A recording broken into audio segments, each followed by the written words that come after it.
Welcome to the Transform Sales Podcast, where forward-thinking business leaders come to share their experiences and ideas, learn from each other, and amplify their results together. Hey guys, what's up? Amir Ryder here for another episode of the Transform Sales Podcast. I got my guest, founder Tiffany Spall-Nolly, and I always have trouble pronouncing your last name, but I got it right this time. I think founder of RevEnvy out in Tampa, huh? Yep, St. Pete Beach.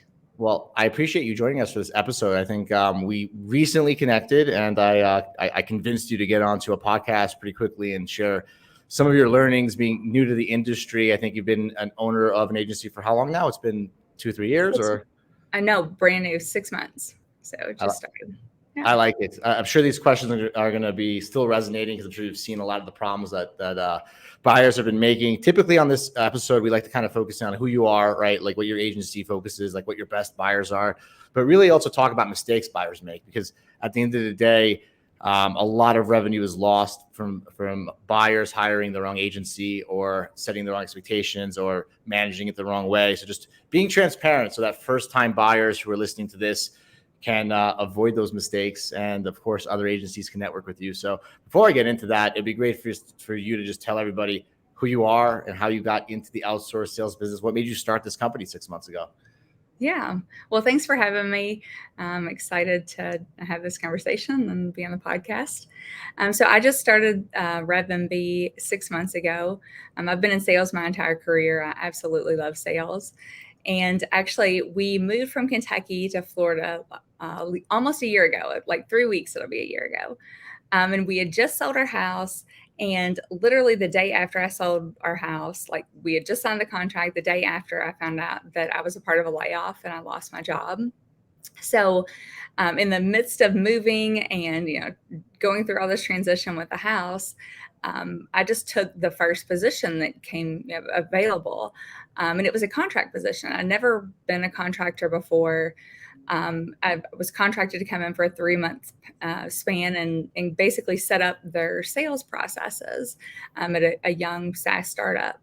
So did that. And as I was going through it, I thought, like, why am I not doing this for more companies? Like, this is what I really enjoy. I've worked for quite a few startups, and I love that startup feel. So I decided, everything happens for a reason. And there was some reason that, I lost my job the day after we sold our house and came to this contract position that I probably would have never taken otherwise. I would have went for another full-time position. So started the agency, and I really focus on a process that has been a part of my sales process throughout my career in enterprise sales.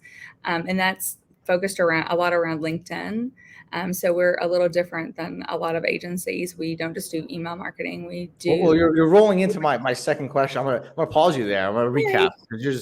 So you got really good at a hard thing, right? Which was sales. Well, you can rewind that, right? Ironically, I'll tell you what the difference between a contractor job and a full-time job is, that the government takes your taxes before you have an opportunity to spend it and own the money. That's really the only difference. So everything's created to track income. So it's kind of this weird thing where you're like, oh my God, the work I'm doing under a W-2 is different than the work I'm doing under a contract. But I promise you that $5,000 that hits your account is the same money to your bank account. So it's worlds are colliding where I think people realize that these are just terms. So contractor, employee, bananas and apples, different fruits, same fruits.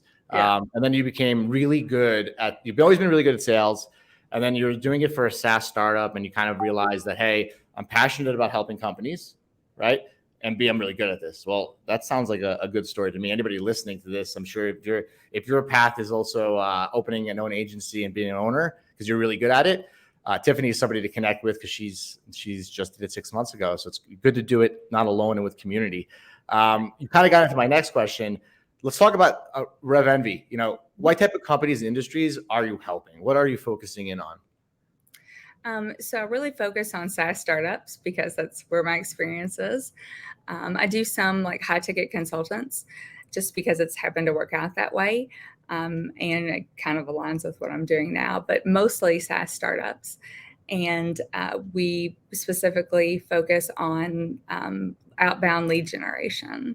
So we don't do closing. We just do top of funnel activity. You just do the most important part where the sales come from, right? Right, I'm a exactly. big believer that AE work is not customer support work. If we listen to the stats about how buyers are in control, but sometimes we don't listen to the own stats we put out. But that's awesome. Tell me a little bit about, so SaaS companies, do you focus on a region? Is there a particular region, United States? Would you work with SaaS companies that are in Singapore, APAC, or is it mainly US based? We will work with anyone, anywhere. Just, depends on where the need is. So there's a lot of SaaS companies that really everywhere, but so far my focus has mostly been US, but I'm not opposed to working with anyone. Do you mainly work with startups that are seed round funded or bootstrapped, or is there a size of a company, a headcount that you look for, or more of a product market fit? Like what separates within SaaS companies? Like what does it look like when you focus on SaaS and you get a little deeper? What are your best people that you help? So I mostly focus on pretty early stage. Maybe they've had seed round. They're trying to make it to their Series A, but I do have some that are trying to make that next round, pretty much B and below. But that doesn't mean that I couldn't help anyone beyond that. Just I feel like at that very early stage, they're still trying to figure out who is my real, ideal client profile? What are those personas I should be reaching out? So that's a part of what we do. We come in and help you identify all of the, both your ICP, your IPP, and nail that down so we can really target messaging in. But it also helps them in every other aspect of their business. So you guys really, you like the market validation campaign, right? The one that's actually kind of creating what channels are working, what's messaging working. I was going to ask, but it almost sounds like, what does set your agency apart from other sales agencies when it comes to servicing your ideal customer? Is it what we're talking about now? Yeah, because a lot of agencies will just come in and, put together their messaging and send out, mass emails. We come in and really handhold and figure out, because a lot of times in that early stage, they don't know exactly who is the best fit for their product yet. They're still testing it out, trying to figure it out. They don't know how they should message differently. If they're targeting, CEOs of, the Fortune 500 as opposed to CEOs of the, a 200 employee company. So we really focus on that and not just create the systems and put the systems in place and actually drive them with SDRs on the back end, but set them up for success going forward. So they know what their target personas are for everything else, not just that top of funnel activity. Yeah, this is where that question of how you got into the business comes into play, right? Because if you listen to how you answered it, you worked for a software company that was probably in market validation stage. Right. The hardest part, right? You crushed it, and you said that these skills I have, my ability to understand what a market validation campaign is, was what set me apart, and that's it turns into your ideal customer profile, right? In a way, where now, right, exactly, the best people you serve, and like I said before, obviously it's not a trick question, right? Every agency services everybody. We don't tell agencies that they can't service somebody. We're always just trying to focus in on that 80-20 rule, right? Like what brought you here is usually what your super strength is.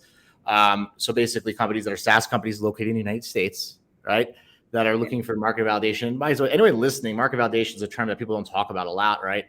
And it's really the point where you have predictable, repeatable outcomes because you've tested your messaging, and messaging only works for a certain time, right? So in the time frame, it's also working, and it's often what we see people skip, right? They kind of just want revenue and ROI, and they don't see the value in the, well, why would you not take this meeting? Well, what's wrong with my messaging? That's the real, the pain is usually the real gain, right? And they overlook that. So that makes sense. I like the fact that you've turned a business into what you do really well. I think that's what builds trust and authority, right? Talk to me about mistakes that buyers make, right? Like what's the biggest challenge you've encountered when you see buyers going through the selection process? And I'm not talking about mistakes they make that hurt your ability to convert them as a customer, right? What mistakes do they make that you've seen that affect their ability to select the right provider and set a relationship off on the right tone? Is there something you've seen happen that you want to talk about? I think especially with the clients that I'm working with, it's such an intimate relationship. You really get to know their business on a much deeper level, or I get to know their business on a much deeper level. And I think some of the mistakes that those early CEOs and founders find themselves making is that they want appointments. They want to have meetings right now. So they take one of the lead gen companies that say, oh, well, we'll get you leads. And then they end up having a lot of meetings that aren't qualified meetings. So now the CEO who is strapped for time and is worried about product and sales and absolutely everything else, now they're wasting time with meetings that aren't going anywhere. That makes a lot of sense. So for everybody listening, right, this is a common answer we hear over and over again, and it's expecting results. If you come into a buying process, right, and you're buying a house that's pre-construction and you plan on living it in month 3, you're probably going to be disappointed. And it's really the same thing when it comes to your go-to-market strategy. And it's, I'll speak freely from a service owner that has moved to a marketplace owner, that a lot of agencies, if they don't tell you the truth, you're going to go somewhere else, right? So this buying behavior of having the wrong expectations and wanting people to tell you what you want to hear, it creates an industry where everyone's going to say, yes, I can get you 15 meetings, right? They turn into meetings that waste your time because it's kind of what you want to hear. And it's almost this concept of like, do I tell the buyer the truth? If I tell the buyer the truth, they'll go elsewhere. So buyers, if you're listening to this, please heed our advice. Don't build forecasted plans on best case scenarios. Build them on worst case scenarios and try to beat them. It's just logical, right? Like, think about a budget. If you budget $1,000 and you spend $1,100, you're broke.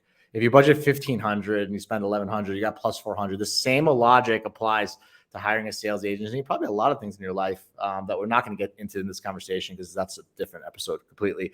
So I appreciate that. That makes sense. I hear that. I've seen that. I know it. I wish buyers would stop. And I wish sellers would stop promising false promises. But I think it's a takes two to tango kind of situation, right? What about mistakes buyers make when they're actually working with you, right? Like a buyer comes in, the expectations are right. They found you. They're a SaaS startup in the United States. They know what a market validation campaign is. They see the value in all these things. But now they're working with you, and all of a sudden they change, right? If they do, they might not. But have you seen a behavior that buyers make while working with you that affects their ability to get the results they expect?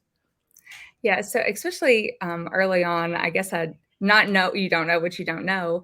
Now I'm more particular about who I will bring on. But I have a very specific process, and it's very LinkedIn heavy. So while we do email outreach and text and every other outreach that every lead generation company uses, we specifically focus a lot of time and effort on LinkedIn and content creation and doing LinkedIn outreach. So, I've had clients that say, oh, yeah, that's good. And then when we get in and start working, they're like, yeah, but I don't really want you to do anything on my LinkedIn profile, even though like we're very specific about that up front. Like, we'll use our own employees and create outreach from our own employees. But the point is to create your brand and to drive your brand and create content so you're seen as an expert. Because if we're reaching out and making connections and driving traffic to your LinkedIn page, which, by the way, results in like 50% of all website traffic originates at LinkedIn. So that's like your mini landing page. And if you're not doing anything there and you don't want me to do anything there, then the whole process kind of falls apart. So I think. And I know you're talking about there because I'm very much, I try my best to be one of those more futuristic CEOs where I push my brand and I push the content, and I worked super hard to have 30,000 connections, and I worked super hard to travel so that everybody in my team has a little bit of an easier time with awareness. And I for everybody listening, I do lives every day, right? And it's to be that a brand awareness for the marketplace, to get to highlight the agencies that work out there. So some of the practices we're doing here are very similar to what you should be doing as well for your team. Support your team. And I've seen that before as well, right? Like if a leader has a strong profile, they don't want you to use their profile. It's like, well, listen, it's your business. We're all one team, right? Right. I have to do a survey to find out why, people are hesitant against it. Maybe it's because they're afraid their profile might get locked or something, but I might get as a terms and condition technically on LinkedIn, but I will find out why. We have a question from one of the viewers. It says, have a question for Tiffany. How does RevEnvy help SaaS startups? What services does RevEnvy do to clients? I think we might have answered this already, but if you can dive deeper to some of your specific offerings, we could help answer this question from Tangier. Yeah. So we set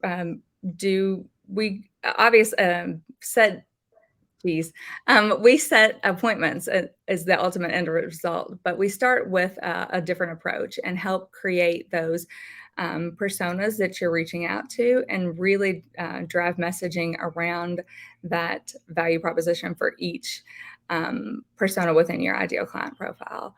Instead of just, mass spraying and praying, we're really drive down into those specific personas. Then ultimately the end goal is to set appointments. Now, whether we get appointments because we're creating content from your LinkedIn page or your staff's LinkedIn page, and that's also one route that's going to generate appointments, or if we're getting the appointments because we're doing LinkedIn outreach or email outreach or picking up the phone. Ultimately, we're driving appointments, which is driving that top of funnel activity and building your pipeline. I want to home in on something you just said, because I heard you mention set appointments multiple times. Mm-hmm. Do you believe that the future of our business is setting appointments or driving revenue and engagement? And do you believe that we just live in a world of appointments because that's what buyers want, but it's not in there? And I hope I'm not framing my point of view by asking this question. I think I am. But no, I think we have a very similar point of view. So I say set appointments because that's what, just like I said earlier, that's what people want to hear. Yeah. I need appointments. I need appointments. But really, when I say set appointments, we're setting sales qualified appointments that are real leads that are going to generate business, because we're not about, getting you a meeting. Like, I can get you a meeting with anybody, but are they a buyer? Are they really someone who has the budget, the timing is right? Maybe not. So the idea is to set really qualified appointments. Do you think we're going to stay there though? Do you think 2023, 24, 25, do you see the metric continuing to be qualified meetings, or do you see a different world where we're measured in different ways? Well, I think it doesn't always have to. I guess it depends on your particular software that you're selling, or what it is you're selling. Because a lot of things, these days don't necessarily have to be. They don't have to go to an appointment.